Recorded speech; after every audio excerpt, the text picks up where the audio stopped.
હવે સમાચાર જોઈશું વિગતવાર। ડાંગ જિલ્લામાં ગઈકાલથી પડેલા ભારે વરસાદને કારણે ઘણા બધા રસ્તાઓમાં અવરોધ ઊભો થયો છે, જેમાં માછલી ખાતર ગામ પાસે આવેલી પૂર્ણા નદીના પૂરમાં ડીજે વાળો ટેમ્પો પણ ફસાઈ ગયો, જેમાં વહીવટી તંત્ર દ્વારા એમ તો અપીલ કરી છે કે જે રસ્તા પર અવરોધ હોય તે તમામ રસ્તા પરથી કોઈએ પણ પસાર ન થવું, પરંતુ આ ગાઈડલાઈનનું અહીં પાલન નથી થયું અને તેને કારણે આ પરિસ્થિતિનું નિર્માણ થયું છે।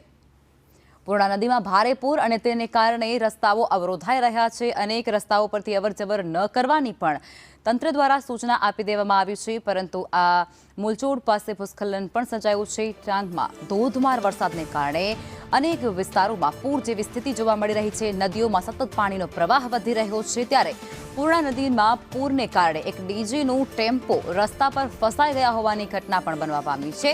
ધોધમાર પાણીના પ્રવાહમાં આ ટેમ્પો ફસાયેલો જોવા મળે છે। અનેક વિસ્તારોમાંથી પસાર ન થવાની પણ તંત્ર દ્વારા સૂચના આપી દેવાઈ હતી અને તે છતાં પણ આ સ્થિતિનું નિર્માણ થઈ રહ્યું છે।